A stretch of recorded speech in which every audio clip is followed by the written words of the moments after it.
You're listening to Ship History Radio from the Steamship Historical Society of America.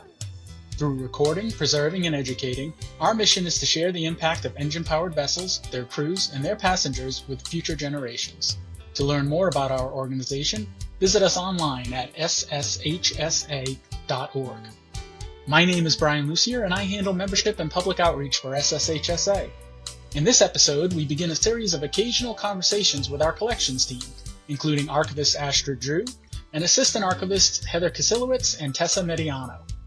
Together, they're going to discuss some of the challenges they face in managing a collection that contains hundreds of thousands of individual photographs, paintings, brochures, artifacts, and more. We hope you enjoy. Hello, my name is Astrid Drew. I'm the archivist for the Steamship Historical Society, and I'm here with our assistant archivists, Heather Kisilywicz and Tessa Mediano. And today we're going to be talking about how we're dealing with our backlog and found in collection items in the Steamship Historical Society archives. So Heather and Tessa, why don't you tell me a little bit about yourselves? Well, my name is Heather. You guys know that, but our listeners probably don't. And I also recently got my master's in library and information sciences, and I have really focused in on archives because touching things that have been boxed away and hidden is like Christmas every single day. And as most researchers know, you can go down a rabbit hole, and I think that is just amazing to surround myself in a new person, to understand why the material was important to them and what they did with it. So I've been here for just over a year when the job was posted, and it is a 2-year position to help with the backlog, and I couldn't be more thrilled. Thanks, Heather. I'm Tessa Mediano. Like Heather, I actually got my master's in library and information studies fairly recently in December of 2021. Most of my experience throughout library school and in the library field in general has been in academic libraries and public libraries, so it was a bit of a transition to start working here at the archives. But I've always been very much into history. I've done a lot of work as an antique dealer and worked in auction houses in the past, so I definitely had that interest in older objects. And even to this day, my mother is an antique dealer, so I help her out sometimes. So I definitely enjoy digging through historical artifacts and whatnot. Like Heather, I'm here for a 2-year period. I started in July of 2022, so just last summer, and I'm really enjoying dealing with the collections here. Both Heather and Tessa have been brought on with the facilitation of the Posner Foundation, and we're very, very thankful for the Posner Foundation's help in many aspects of what we do at the Steamship Historical Society, but I know I speak for all the staff, but especially for myself, I really appreciate having some backup in the collections. Listeners may be wondering, well, what does found in collection mean? What the heck is a backlog? FIC, or found in collection, means items that are undocumented or don't have any sort of information attached to them that tell the story of where they came from, who donated them, and sometimes even exactly what they are. So, for instance, we may have a piece of wood that is marked in pencil on some part of it that says this was chipped off of a given steamboat in the year 1940, and outside of what is written on the object, we have zero information on how to track it. And that would be an example of something that would be marked FIC, or found in collection. The backlog refers to collections or material that are unprocessed. This is a very common problem in archives. It's not necessarily something that's wrong or incorrect, but it is a normal and regular thing that archivists have to deal with. SSHSA collections have lived a very interesting series of lives. They have moved through many hands over the years. Some members may be familiar with or even remember when the Society had a library on Staten Island in New York. Then the collections were moved to the University of Baltimore, and still more members may remember visiting the collections there or going to exhibits there. And then the collections were moved up here to Rhode Island, where we are now based. So they have been spread out in multiple locations, in multiple sort of storage situations. And because of that, and also having a small staff, sometimes donations were sent to the society and they weren't necessarily documented or fully organized and cataloged. So they were received and the donor was thanked, but then those materials were put aside. And so that is part of what we're dealing with when we're taking all of our collections that were previously in storage, and now we're working through all this material and making sure that it is more fully documented and so that it is findable and searchable for people out in the world and also in our membership. And Astrid, you've been the archivist here for like over 12 years, haven't you? I started as a part-time research assistant, and I just answered basic questions, reference questions, whether it was about steamships and steamship history, but also about photos, people wanting reproductions, or information from our collections. And I did my best to answer those questions, even though the majority of our collections were in storage at the time. In 2014, I earned my degree in information science and archives and officially began work as the archivist. Before you, were there also professional archivists, or were you inheriting different types of systems over the years that you had to figure out what they meant? I inherited a bunch of different systems. The system that we use is called Past Perfect, but before there was software called Paradox, which I never worked with directly, but a lot of the data that we had was converted or transferred over. I inherited a very, very interesting series of organization when it came to differences between the library versus how the photo archives were put together versus the ephemera, the paper ephemera collections, all had their various idiosyncrasies. Let's talk about the backlog as a project and our approach to it.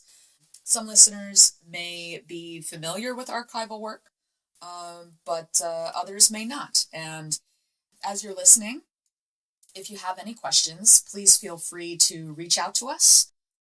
You can reach us generally at the Society at info@sshsa.org, but also there's direct lines to us at archives@sshsa.org and the library at sshsa.org. Yeah, so we have a dual approach of sorts to how we take this on. Heather, why don't you comment a little bit on how you thought about this process? Well, if you don't know me, let me tell you, I am a genie nerd, meaning I love genealogy. And it's very similar because sometimes you'll come across a piece and not have enough information about it. So the object's in front of you, whether it's a photo or a book. And then other times you'll come across a piece of documentation, evidence, a record, and it refers to something, and being new, I have no idea necessarily where it is physically. In this, we have an excellent mapping system. You clearly can see where the boxes are, but you might not always know which box it's in because it hasn't been cataloged yet. So what ended up happening is we were having a discussion about it's just not a linear process. When something is dropped off, you're expecting it, and it's properly accessioned and processed, it can go fairly quickly. But in the backlog project, we are literally trying to take clues from all over and put them together. So we have, I mentioned, a dual approach. There's, on the one hand, there's records first, On the other hand, there's objects first. So like what Heather was saying about having a photograph or a book in hand, and you may be able to glean some clues as to where it came from, and that can kick you off on how to find further documentation. For us, that means looking into institutional records and donor files to track down names and hopefully further inventories and things like that, which helps us develop more description that can go into past perfect and then be put online for the general public to find. One thing we use as a key tool is a document called the Unique Collections Overview that was compiled by a intern in the past, generously sponsored by Brent Dibner.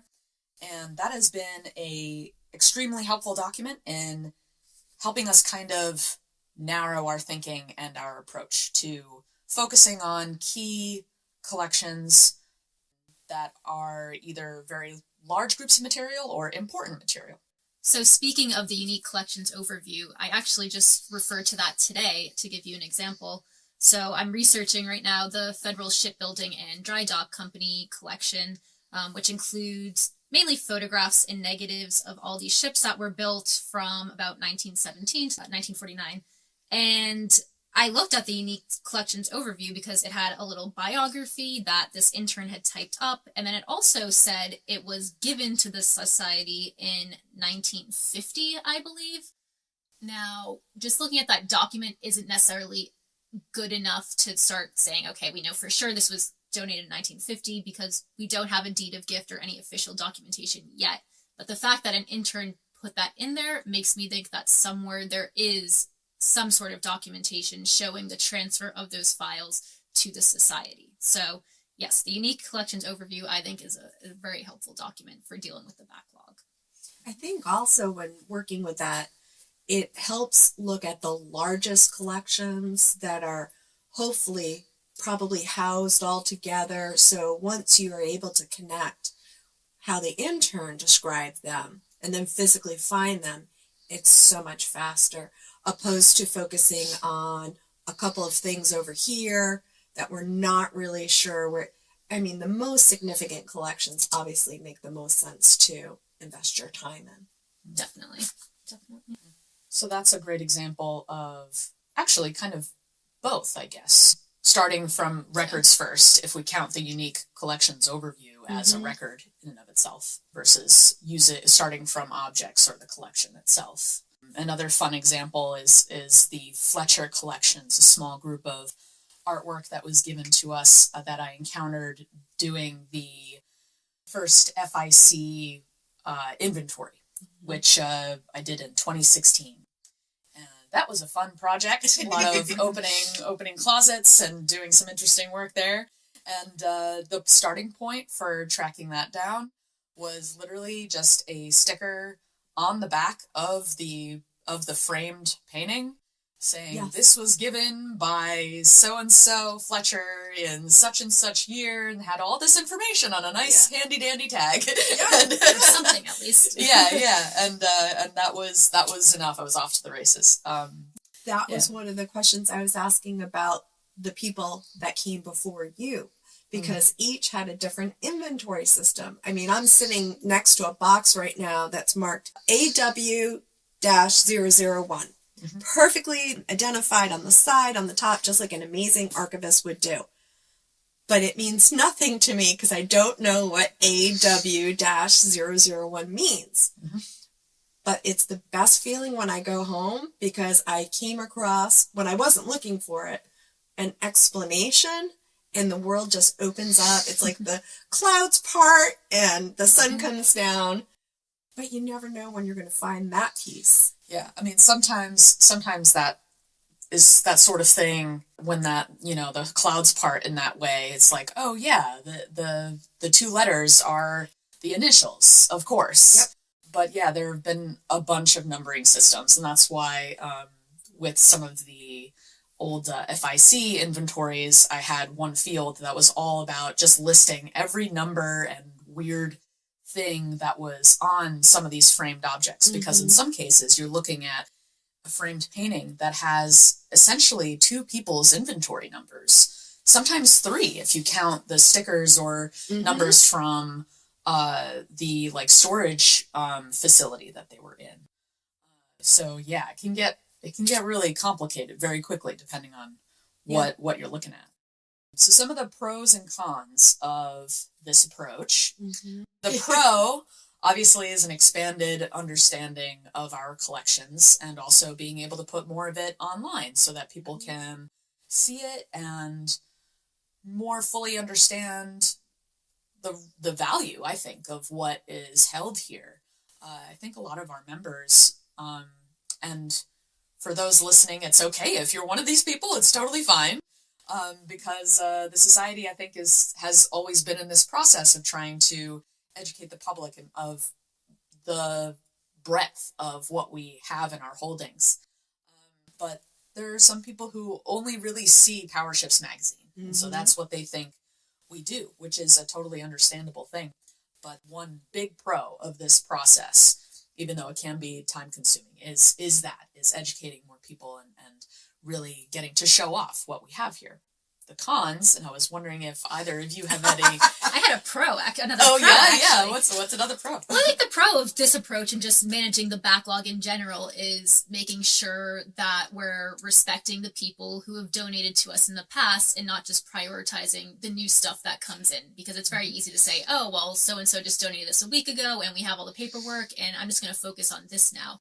But, we have a lot of boxes from our founders from, the 30s, 40s, 50s, and a lot of the stuff is undocumented, or at least not publicized or published or cataloged.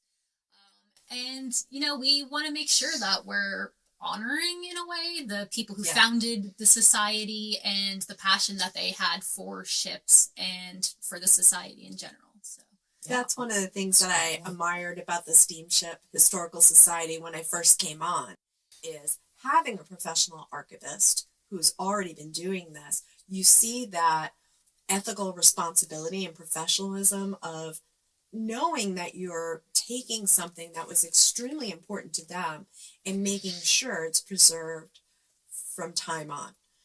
Because often when they donate something, they really feel like they're donating it to you personally. And I've seen that go well. And I've also been in organizations where I've seen that gone horribly because someone donated that material, and if you're not there anymore, they want their stuff back. And it does not work that way.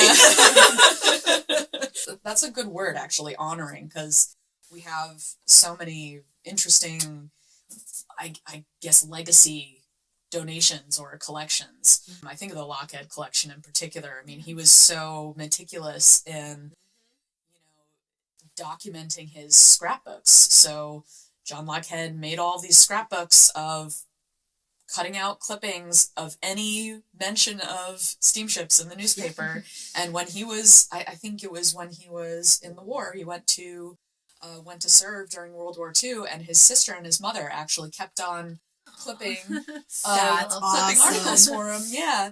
And then when, I guess when he decided to wrap it up, he actually went through the work of indexing it all. And I wish I could go back in time and shake his hand. Yeah. Because we have so many scrapbooks that, would be so much easier to work with if they had an index. But Mr. Lockhead was very forward-thinking in that way. Well, Alexander Shaw is a major collection that we have. And I got the chance to work with it a little bit as I catalog it. And he also, same thing, created an index of cards which cross-reference 2 different collections, with the ship being alphabetical, and then one indication shows the collection by photos, and the index card then explains what the other collection is versus little cutouts of the boat that was in a magazine, an advertisement, just a little blurb about it in the newspaper. So same thing, they really did create these scrapbooks, which were almost like encyclopedias in themselves. One con of all of this is, you mentioned a rabbit hole before, falling down rabbit holes. I love rabbit holes. Yes. Rabbit holes are great. Yes. Ordinarily, I would love to fall down rabbit holes and have, drink tea with some kooky characters. And, sometimes those characters in the archives are the donors themselves, the origins of these collections, researching John Lockhead or one of the large digitized collections, Edward O. Clark. Like, I'd love to do more about him and some of the more idiosyncratic aspects of his photograph collections.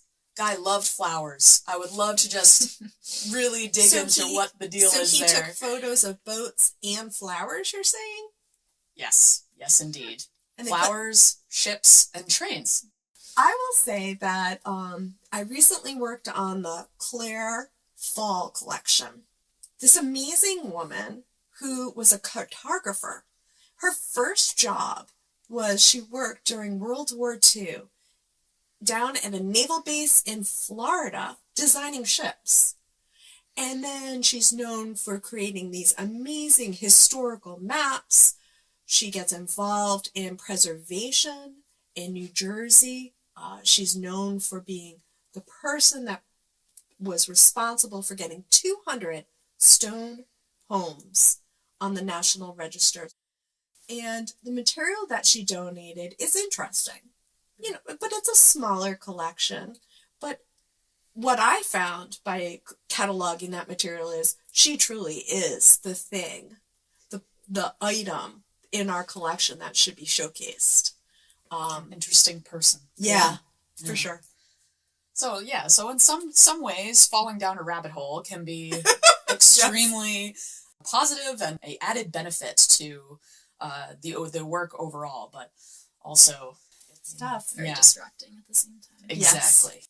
Then Tessa, tell me, you just came up with a new way of looking at the collection by, I think you said, taking a survey of it. So does that help you narrow in a little bit more and not get, touching every single piece? Kind of. I mean, surveys have always, or at least surveys have been done at the Steamship Historical Society for a while. I know Astrid's created some using forms, and other archivists and interns have as well. But I just created an updated form that is a bit more specific about what we're looking at, so that when we're going through these backlog collections, we can just really quickly jot down key notes like, are there any condition issues with the collection that need addressing right away? Are there any items that we think might be good for digitization down the road? And then just, general things like what's in the collection, what are the formats in the collection, do we have XYZ documentation for the collection? Surveying is obviously a necessary step before we actually start cataloging a collection into Past Perfect. And ideally, you don't go down rabbit holes because you're just filling out this form as quickly as you can, and then we pass it off to Astrid, who approves it, and then we just enter it in from there. It's hard to get to that stopping point, because I realized as I started to work on my first collection or two that I am providing enough information in the catalog so someone else will know we have it, whether they're searching online or they're looking at a finding aid and they kind of know enough about the collection to decide if that's where they want to go to next.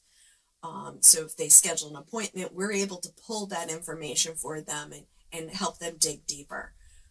But there's so much more to do still to catalog the collection.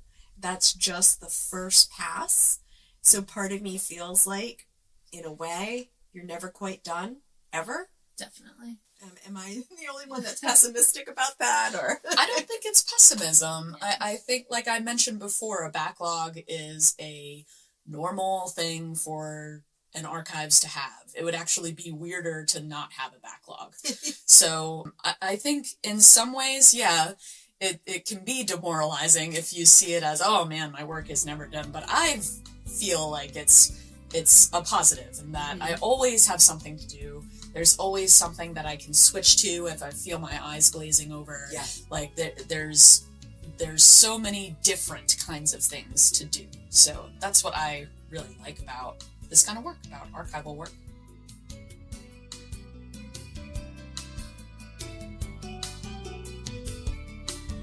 Thanks for tuning in to Ship History Radio. We hope you join us for future conversations about the wonderful treasures that make up the SSHSA archive. This episode was produced by the Steamship Historical Society of America. Learn more about our organization and request a free issue of PowerShips magazine at sshsa.org.